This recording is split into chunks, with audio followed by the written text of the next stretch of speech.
gue lebih suka disebut aktivis ya. Oke, nah ini. Gue lebih suka disebut aktivis. Sebenarnya bokap tuh dari awal nggak pernah mendesain gue untuk jadi penyanyi.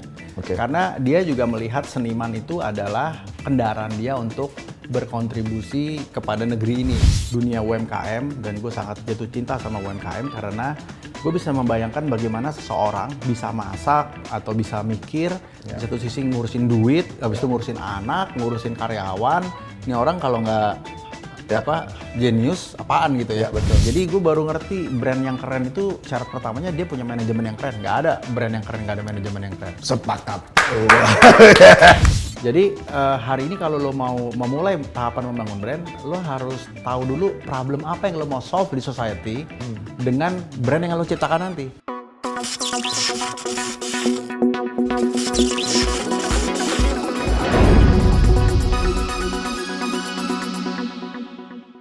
Assalamualaikum warahmatullahi wabarakatuh. Kembali lagi bersama gue Reza Nugrah yang pasti masih di podcast Untold Story, JNE punya cerita. Nah, ini bintang tamu. Bintang tamu apa narasumber atau mentor gue sebutannya. Ini mentor gue nih. Ini gue mungkin bukan cuma gue sih. Bukan cuma saya, mungkin banyak pemuda-pemudi Indonesia juga yang sudah banyak sekali mendapatkan ilmu sharing dari sosok pemuda yang satu ini. Ini bisa dibilang beliau ini apa ya? Gue takut berlebihan, tapi gue nyebutnya tadi baru datang aja. Ini bapak brand Indonesia, my mentor, Arto Biantoro. What's up, brother? Masa men, Mas, masker boleh buka mas? Oke. Silakan kita simpan dulu maskernya. Kita sekarang coba, gue pengen tahu lu dulu nih mas. Ya. Gue tuh bingung mas. Almarhum bokap itu kan penyanyi. Ya. Aktor, Ya. ya kan? Ini kok lu bisa-bisanya jadi kayak motivator, mas. Kenapa lu nggak nyanyi? Kalau nyanyi lu bisa nggak? Sebenarnya gue tuh bisa nyanyi. Coba Cuman dikit. Tar dulu, buktiin aja. Lu jangan ngomong, tapi dikit nyanyi. Di lembah yang berlumpur dan bernoda. Cuma karena bokap gue jago banget nyanyinya, jadi gue nggak ada apa-apanya. Bener. Jangan sampai lu begini banget ya. Tapi, nah ini lu kenapa sih mas? Lu milih menjadi seorang Enggak. apa ya? Gue bisa bilang lu apa ya? Motivator lu terima? Iya sih, gue lebih suka disebut aktivis ya. Oke, nah ini. Gue lebih suka disebut aktivis. Sebenarnya bokap tuh dari awal nggak pernah mendesain gue untuk jadi penyanyi. Oke. Karena dia juga melihat seniman itu adalah kendaraan dia untuk berkontribusi kepada negeri ini. Sepakat. Jadi bokap tuh selalu menyebut dirinya adalah seorang nasionalis. Yes. Kebetulan dia bisa nyanyi, jadi dia menggunakan keahlian nyanyinya untuk menjadi bagian dari proses membangun negeri ini. Betul. Nah dia bokap tuh nanamin ke gue selalu soal nasionalisme. Yes. Jadi secara garis terahnya tuh sebenarnya kita ideologi. sama, ideologinya sama. Ya. Cuma kemudian gue mengaplikasikannya lewat pendekatan brand, Ya. dia melakukannya dengan pendekatan musik. Ya, Kira-kira. seni gitu ya. Seni. Nah, ini brand aktivis. Kayaknya cuma baru lu Mas yang bisa dibilang berani melekatkan diri sebagai brand aktivis. Ya, sekarang udah banyak sih. Tapi memang di awal gue mendesain narasi itu. Jadi by design gue sengaja menyebut namanya brand aktivis. Apa sih awalnya apa tuh Mas? Ya awalnya karena kita sekarang masuk ke era di mana persaingan itu sudah hampir semua orang bisa bikin. Betul. Semua orang bisa bikin delivery system. Yes. Semua orang bisa bikin produk yang sama. Betul. Karena teknologi. Betul. Jadi dulu akses untuk belajar tuh sulit. Oke. Sekarang lu mau bikin apa aja di internet ada. Ya. Nah oleh karena itu persaingannya bukan lagi di teknologi. Betul. Ya artinya teknologi tetap bersaing, tapi persaingan ada di dunia brand. Betul. Di persepsi. Betul. Sama-sama kita punya sepatu yang sama, tapi kenapa sepatu lu lebih keren padahal datang dari pabrik yang sama. Iya, betul. Nah brand itu yang menurut gua hari ini menjadi kunci kekuatan sebuah negara dalam konteks nasionalisme. Berarti gue melihat brand sebagai salah satu tool yang dipakai untuk memperkuat negara gitu. Wih, luar Sangar, biasa. Jadi berat ya? Apa ya? Nggak apa-apa. Balik. Nggak apa-apa. Jangan. JNE itu gitu kan Untold Story. Iya. Story. Tapi bener. Sekarang tuh memang zamannya brand itu menjadi tools untuk kita bisa mengembangkan atau mungkin mempromosikan negara kita kan. Ya. Apalagi tadi gue sangat sepakat dengan kata-kata nasionalisme yang memang sudah didapatkan dari seorang bapak. Ya. Kan gitu kan. Itu jadi turunannya itu jelas, Mas. Ya. Gua rasa garis merah lu jelas, menjadi kata-kata brand aktivis ya lu pantes lah. Betul. Tapi gue pengen nanya nih, lu tuh sekolahnya apa sih, Mas? Nah, Gua pinter banget lu gitu. Ini menurut gua, ya kan kalau menurut orang gua nggak tahu. gue beruntung sih karena bokap kan ya dalam konteks tertentu mampu lah ya. Jadi Ya, alhamdulillah. gue beruntung bisa sekolah di luar negeri. Yes. Jadi gue sekolah hampir 10 tahun di Amerika. Ambil 2 degree. Satu degree yang Double pertama information system. Waduh. Gitu. So lebih ke IT. Yang kedua masuk ke dunia desain periklanan. Oke. Advertising design kalau bahasa Inggrisnya. Satu kampus yang sama? Beda kota juga. Jadi gue pindah dari satu kota ke kota lain. Oh berarti 5 tahun pertama ini? 4 tahun pertama di kota itu. Oke. Di kotanya namanya Fresno. Oke. Fresno itu ada di California. Oke. Nah, habis itu gue pindah. Fresno itu ada di antara 2 kota. Satu kota besar namanya LA, Los Angeles. Satu lagi namanya San Francisco. Oke. Itu salah satu kota apa ya? Kota seni gitu ya. Kota teknologi. Karena kan nggak jauh dari situ ada Industrial Light and Magic si Yes, Star betul. Wars. Terus Betul. kemudian ada ya di sana ada Pixar. Ya. Gitu. Jadi emang kota-kota yang sangat kreatif banget ya, dan Oke. gue belajar di sana, terus sempat kerja juga di sana. Oke. Karena kebetulan sekolah kita itu sekolah internasional, ya itu gue baru mengerti kenapa ini orang-orang Eropa nih belagu, sebenarnya nggak belagu, tapi karena dia punya sesuatu yang kita nggak punya gitu. Betul. Orang-orang Jepang tuh gaya ngomongnya gini, Korea yang Betul. waktu itu gue lihat tuh kayak gini. Terus Identitas. identitas. Betul. Ya karena brandnya sih, dan gue rasa hari ini kalau kita bisa mendevelop brand kita dan kita bilang bahwa oh iya kita JNE misalnya gitu ya, Ya, atau betul. lo punya satu brand yang lo banggain, otomatis lo terkonek dengan identitas Betul. lo gitu. Betul. Mau nggak mau memang kebawa diri kita. Betul. Kan gitu ya. Betul. Nah, lu menjadi brand aktivis ini dari tahun berapa? 2006. 2006. Itu lagi masih sangat konvensional tuh. Konvensional. Gue tuh ada di jalan yang sunyi waktu itu ya. Yo. Bisa dibilang pemain belum banyak, Bos. Iya, jadi gue tuh hidup dalam kondisi yang sangat terbalik sama bokap. Bokap Ya. gue itu kalau baca bukunya, judulnya Manisnya Ditolak. Judul bukunya aja Manisnya Ya, Ditolak. tahu. Jadi isinya tuh penolakan hidupnya. Betul. Lu cuman taunya dia sukses, penyanyi lagu Mungkinkah tadi tuh yang tadi gue nyanyiin sepotong kagak jelas itu ya. Iya. Tapi dia tuh jatuh bangun jadi tukang parkir, Iya, jualan dia dengar roti ceritanya. gitu-gitu Iya, ya. benar. Dia sampai satu kesempatan tuh karena dia orang Magelang, dia nyanyi di kota Jogja, dan waktu dia nyanyi tuh nggak bagus banget. Dia sampai kaul, dia bilang gue nggak akan kembali ke kota Jogja sampai gue bisa jadi seseorang gitu. Yes. Dan itu mungkin baru 8 tahun kemudian, 10 tahun kemudian dia baru bisa balik lagi. Jadi kalau baca perjalanan hidupnya dia sangat struggle ya. Tapi kan jadi menarik kalau lo baca Ya, perjalanan orang yang ya, struggle. Nah ya. gue terbalik. Gue tuh Hidup enak. sekolah di Amerika gitu kan. Pulang masih enak. Pulang gue langsung dapat kerjaan. Betul. Di perusahaan periklanan terbesar di dunia yang ada di Indonesia. Oh, lu sempat masuk company ya? Iya dong, gue masuk company dulu. Oke. Tahun pertama gue udah menang Citra Pariwara. Wah. 3 tahun kemudian gue jadi creative director. Itu di apa, Mas, perusahaannya waktu itu? Namanya McCann Erickson. Oh, tahu. Abis itu gue pindah ke Chosenko. Oh, oke. Jadi berbalik tuh sama keadaan Bokap, bokap. Terus gue ngerasa ada something wrong nih sama gue nih gitu. Dan gue nggak menerima itu. Ada yang nggak gue dapet nih. Iya, kadang-kadang tuh apa ya? Kadang-kadang ketika lo dapet semuanya, lo justru bertanya ada apa ya gitu. Iya bener, Mas. Dan gue ngerasa itu bukan panggilan gue. Jadi tahun 2006 itu gue mulai melihat dunia UMKM, dan gue sangat jatuh cinta sama UMKM karena gue bisa membayangkan bagaimana seseorang bisa masak atau bisa mikir, di satu sisi ngurusin duit, habis itu ngurusin anak, ngurusin karyawan.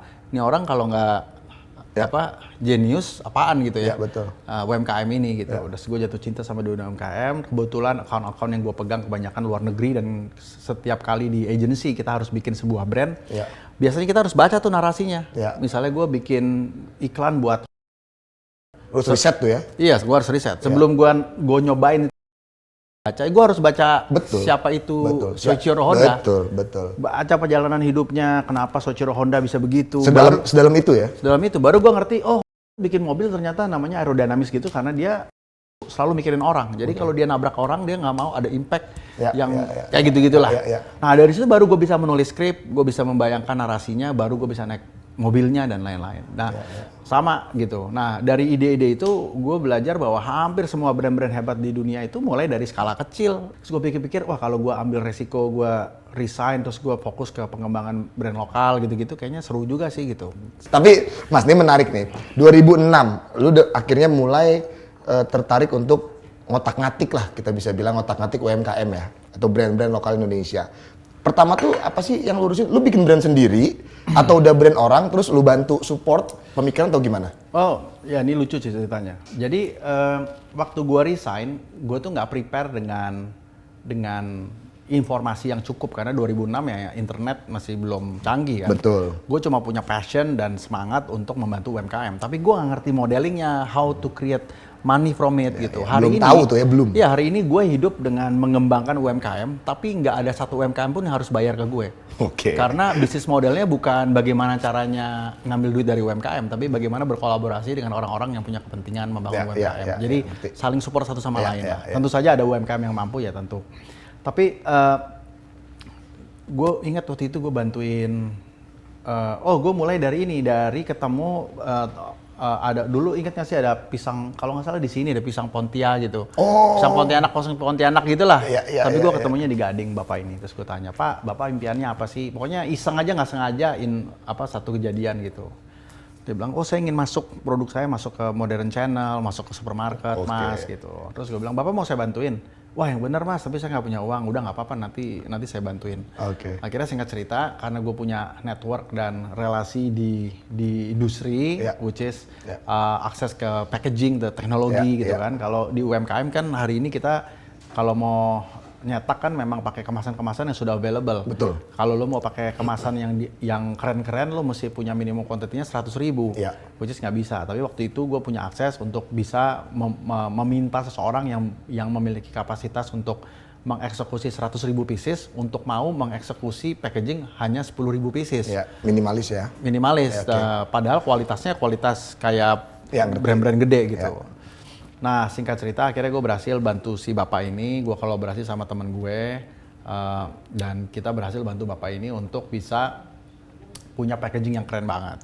Dan itu adalah kategori ready to cook yang sekarang lagi happening. Jadi jauh sebelum ada pandemi sekarang, kita udah bikin ready to cook, pisang goreng udah dalam kulkas, lo tinggal beli, nanti lo goreng di rumah gitu lah.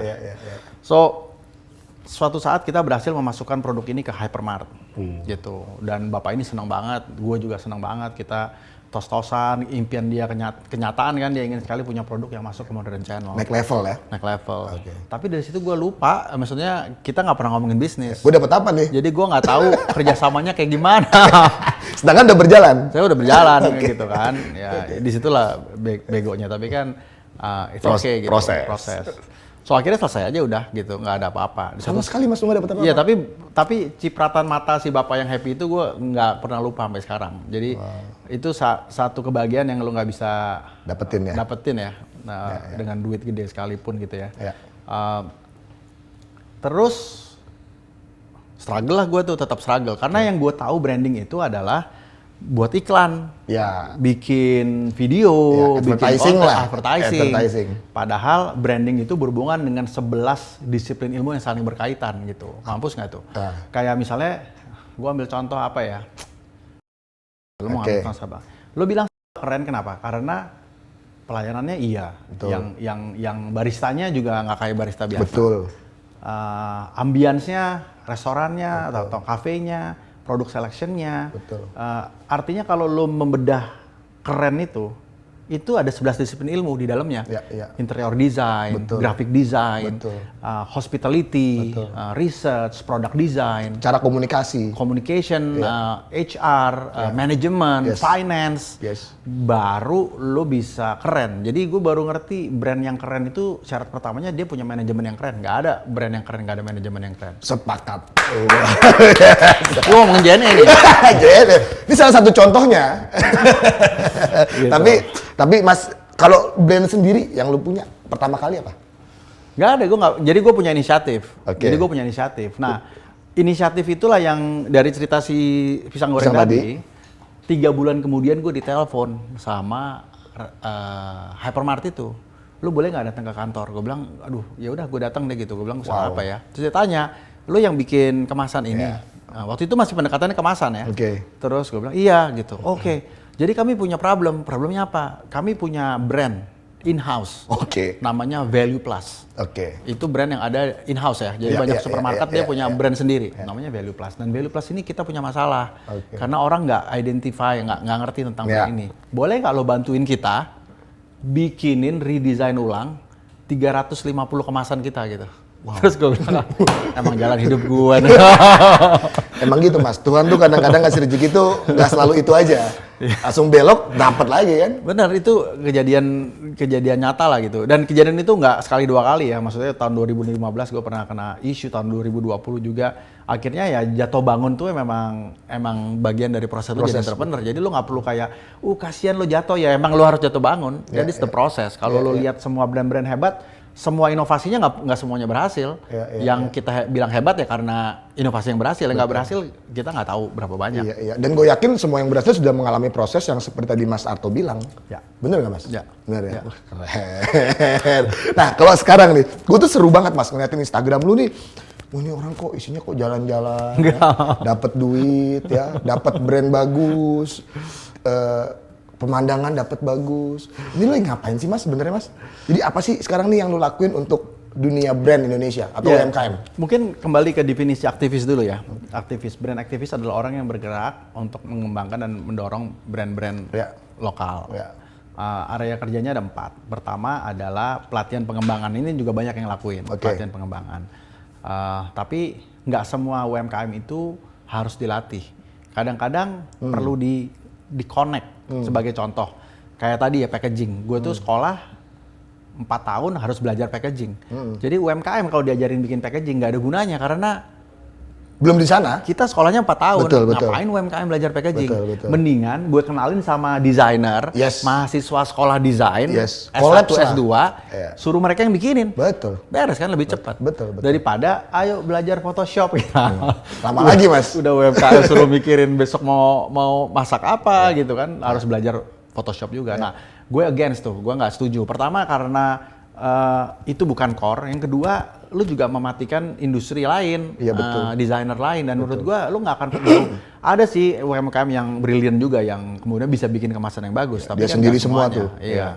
So, lu harus kolaborasi sama industri gitu.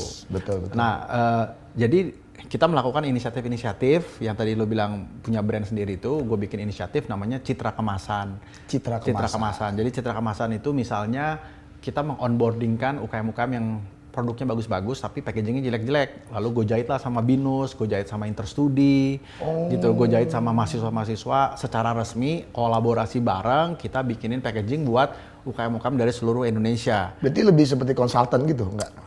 Jadi gue menyebutnya sebagai seorang inisiator. Jadi kita membuat inisiatif, campaign, gerakan yang mendukung gerakan-gerakan yang berhubungan dengan UMKM tadi. Luar biasa. Gitu. Nah itu pelatihan pengembangan. Terus gue juga tahu bahwa seringkali produk bagus tapi kita nggak kenal sama barang itu. Nah kadang-kadang gitu tuh. Nah problemnya adalah di awareness. Kita datang ke supermarket ngambil barang karena kita tahu barang itu. Mungkin kita lihat di media sosial. Kalau zaman dulu nggak ada media sosial, jadi ngeliatnya di radio, TV dan lain-lain. So PR kita adalah mengangkat brand atau produk seseorang, jasa seseorang ke permukaan.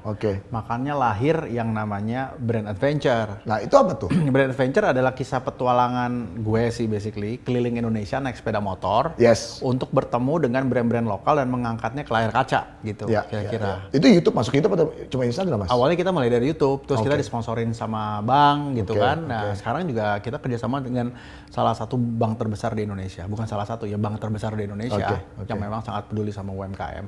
Jadi itu kegiatan kedua yaitu menyediakan panggung. Jadi itu sebenarnya hampir mirip sama apa yang bokap gue lakukan. Kan bokap gue juga masuk ke layar kaca gitu. Jadi gue juga masuk ke layar kaca tapi pendekatannya berbeda. Kalau dia nyanyi, gue naik motor tapi hosting, ngobrol tentang brand gitu. Itu di nomor 2. Di nomor 3 tuh akses ke market. Jadi tugas gue mengconnect brand-brand yang punya potensi bagus ke market-market yang bisa potensi nyerap. Yang keempat adalah akses ke pendanaan. Jadi ini 4 isu UMKM atau 4 hal yang menurut gue menjadi penting dalam dunia UMKM dan itulah yang hari ini kita lakukan bersama-sama. Nah ini menariknya nih, dari program Brand Adventure gue yang di televisi itu, gue dikontak sama banyak orang. Akhirnya ya? Akhirnya dia bilang, gue juga melakukan apa yang lo lakukan di kota gue. Yeah. Akhirnya gue kumpulin mereka semua, totalnya ada 70 orang dari 50 kota. Wow. Gitu, yang kita sebut namanya Indonesia Brand Activist Network. Which is orang-orang seperti gue, yang ada di 50 kota, yang bergerak bersama-sama, punya konten sendiri, punya radio sendiri, ada yang punya televisi sendiri, gitu, mengangkat gerakan-gerakan itu. So kita sekarang berjejaring dalam network itu. Luar biasa. Ini karena keren sih Mas. Gue tuh ngelihat lo ya, kerja itu kayak main-main. Iya bener, gue bingung juga kapan gue harus kerja, kapan nggak iya kerja kan? gitu ya. Kayak jadi nggak kelihatan, lu kerja nggak sih Mas? Nggak tahu ya. Mungkin lu pikir gue kerja, kalau gue lagi Gue main. harus ke bengkel motor ya, Nah, untuk ngecek motor gue kan. Itu. Terus bilang, lu nongkrong di bengkel, ya ini kan gue mau Kerja. riding nanti. Gue harus pastikan peralatan gue oke gitu. Iya. Jadi kadang-kadang Tapi ini Mas, ini kan mungkin bukan terakhir lah, ini dua pertanyaan terakhir. Yang pertama, kalau gua nih atau mungkin teman-teman JNE di sini ingin membuat sebuah brand, stepnya tuh apa sih Mas? Yang benar ya, karena banyak teman-teman kadang-kadang, udah bikin aja dulu. Nah, gua tuh rada nggak setuju dengan kata-kata bikin aja dulu tuh gua nggak setuju Mas. Nah, menurut seorang Mas Arto nih gimana? Stepnya tuh apa sih? gini, ya ini lebih filosofi ya. Ada pendekatan pertama adalah mengalir seperti air, lo jalanin dulu, lo belajar dulu. Oke, itu pendekatan yang juga nggak salah. Nggak salah, betul. Tapi ada satu pendekatan lagi yang kalau Einstein bilang gini, kalau lo punya waktu 100 menit, kalau gua punya waktu 100 menit, gue akan menghabiskan waktu 90 menit untuk berpikir, 10 menitnya untuk mengeksekusi. Paham gua. Jadi Paham lo mikirin dulu nih. Paham. Gini. Iya. Oke. Lo eksekusinya cepet. Iya. Nah, tapi kadang-kadang kita terbalik. Iya. Kita bilang, udah jalanin dulu. Lo jalanin, tok. Habis itu, ini gimana ya? Kok nggak jalanin? Nah, lo punya dua pendekatan itu. Gue nggak bilang yang satu salah atau satu lebih benar. Lagi-lagi sekarang pendekatannya macam-macam. Gitu. Dan tergantung personal kan? Dan tergantung personal. Nah, terus yang kedua, yang gue lihat hari ini menjadi tantangan adalah membangun usaha tuh beda sama tahun 2010 sebelumnya, zaman orang tua kita. Sekarang lo mau bikin usaha ya lo tinggal buka toko aja di online shop, beres sudah. Langsung lo jadi entrepreneur, namanya entrepreneur. Tapi zaman dulu kita nggak bisa gitu loh untuk langsung jadi itu. Jadi lo punya tantangan yang lebih tinggi untuk bisa. Maka kalau hari ini lo masuk ke bisnis hanya sekedar mau cari duit, ya bisa-bisa aja, tapi lu nggak akan bisa jauh. Nggak kuat. Nggak kuat. Nah, lu harus bisa menyelesaikan sebuah masalah lewat bisnis lo. Kalau lu menyebut itu bisnis, karena brand itu nggak perlu soal bisnis, karena brand bisa disematkan ke sekolah, ke personal branding dan lain-lain. Itu kan disiplin ilmu ya. Jadi hari ini kalau lo mau memulai tahapan membangun brand, lo harus tahu dulu problem apa yang lo mau solve di society dengan brand yang lo ciptakan nanti. Tapi kalau lo coba bikin, gue mau bikin keripik, kenapa? Ya karena gue suka, atau gue mau bikin somai karena gue suka gitu. Dan lo nggak solve any problem karena udah banyak ratusan somai yang ada di luar sana. Jadi lo nggak akan mengakuisisi sesuatu yang belum tentu lo bisa menang. Tapi kalau gue bilang gue bikin somai khusus buat anak-anak, karena di dalamnya gue ada kandungan sayuran dan wortel dan anak-anak suka jajan gitu misalnya so lo mensegmen produk lo untuk market di bawah usia 10 tahun. Ada diferensiasi. So salah satu indikatornya brand lo harus punya diferensiasi yang kuat dan kemudian lo punya tadi visi misi yang digunakan untuk menyelesaikan masalah yang ada di sekitar lo. Baru lo dibutuhkan gitu. Oke. Jadi memang kalau bisa dibilang ya ATM juga nggak masalah. ATM nggak masalah. Tapi kalau ATM itu amati tiru modifikasi. Asal modifikasinya ini jelas. Kan gitu, jangan cuma amati tiru, ya udah jalan aja. Nah, itu kadang-kadang yang menurut gue juga, ini menurut saya pribadi ya, teman JNE, tapi kalau teman JNE mau lakuin silakan. Nah, Mas, gue tuh gue pengen tahu Mas, sebenarnya selain nasionalis dari sosok seorang bokap, ini terakhir nih Mas, karena gue lihat lu lekat banget sih, kayak pemikiran lu kayak bokap banget, karena gue perhatiin ya, bokap kan juga. Ya walaupun memang gue tidak besar di masa bokap, tapi gue tahu dan gue mendengar orang tua, gue juga mendengarkan bokap dan nontonin bokap. Nah, apa sih Mas dari bokap yang selain nasionalismenya ya, yang lu dapetin dan lu bawa di karir lu, kehidupan lu sekarang ini, di era seperti ini ya Mas? Yang gue kagumin dari bokap ya, mungkin mudah-mudahan sih gue punya ya. Amin. Yang pertama adalah lo harus punya prinsip sih jadi orang gitu. Lo harus punya prinsip, lo harus tahu lo tuh A atau B gitu. Meskipun lo nggak bisa selalu harus A dan B, dalam arti kalau lo terlalu kaku juga nggak bisa. Tapi gue tahu kayak bokap gue selalu bilang saya nasionalis, idealis tuh lebih parah lagi, udah nasionalis, idealis gitu lagi kan. Jadi kadang-kadang ada hal-hal yang apa? Ada hal-hal yang lo harus jaga komitmen itu, tapi ada hal yang lo bisa lose gitu. Nah, gue ngerasa sih gue bangga kalau hari ini gue bisa bilang bahwa iya, I'm a defender of local brand gitu kan. Gue ingin punya misi itu, meskipun belum tentu misi itu kesampaian juga di usia di era gue, tapi toh ya apa yang kita lakukan ini bukan the goal of one person, tapi bagaimana lo bisa menciptakan hal-hal yang berkelanjutan. Walt Disney itu udah meninggal jauh sebelum ada Marvel, dan dia nggak tahu tuh. Nggak kebayang. Nah, ada orang-orang yang beruntung dalam kehidupannya masih bisa melihat apa yang dia bangun, ya kan? Api ada kayak Another Tata Project, lo pernah dengar nggak sih di pinggir-pinggir jalan tuh kalau lagi jalan ada gedung ini ditulisnya Another Tata Project. Tata yang aslinya tuh budak dari India sebenarnya, yang hidup tahun 1800 sekian. Ini generasi sekian kayak Pak Ferry lah gitu. Jadi kadang-kadang apa yang ingin kita bangun belum terus kejadian sekarang. Tapi kalau lo bisa membangun fondasi itu kuat, maka lo punya sustainability untuk membawa misi itu jauh lebih dalam. Dan gue rasa karakter itu gue bisa dapetin dari bokap. Luar biasa. Keren ya? Gue pulang ya? Ada. Gue belum closing. Keren ya Mas. Tapi respect. Gue membokap. Salam hormat untuk seluruh keluarga. Wah, ini sih nggak salah lah, maksudnya dalam arti gini Mas, apa yang Mas Arto lakukan itu menurut gua salah satu yang mungkin kalau bokap masih ada, bokap akan senang banget sih. Amin, thank you banget. Tapi yang lu kangenin apa sih Mas, terakhir yang kangenin dari bokap? Yang paling lu kangenin ya?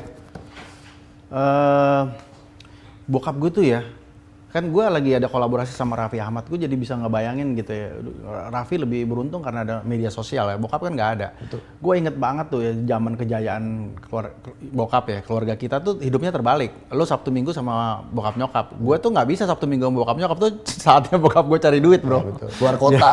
Keluar kota, jadi kita tuh nggak pernah ada waktu sama-sama gitu. Kecuali hari bulan Juni, bulan gue liburan sekolah. Jadi bokap bilang, gue nggak mau terima job dari manapun di bulan ini hanyalah waktu buat gue sama keluarga gue. Jadi setiap bulan Juni itu, gue selalu sama bokap gue naik mobil gas, mobil tua namanya gas, Kebo Ijo nama mobilnya, mobil Soviet, Uni Soviet tahun 62. Kita keliling dari Jakarta ke Bali, muterin pantai utara selatan gitu. Disitulah gue baru mengerti tentang Indonesia. Dia bilang gini, Bapak bisa sih bayarin kamu naik pesawat, tapi kamu nggak ngeliat apa-apa. Jadi kalau kamu naik mobil, kamu bisa lihat kota-kota itu, kamu bisa bertemu dengan petani dan lain-lain. Nah, fundamental nasionalisme gue itu dibangun dari situ, dari ngeliat banyak hal. Bukan kayak lu harus upacara gitu-gitu, enggak juga sih. Gue diajarin untuk melihat banyak orang gitu ya.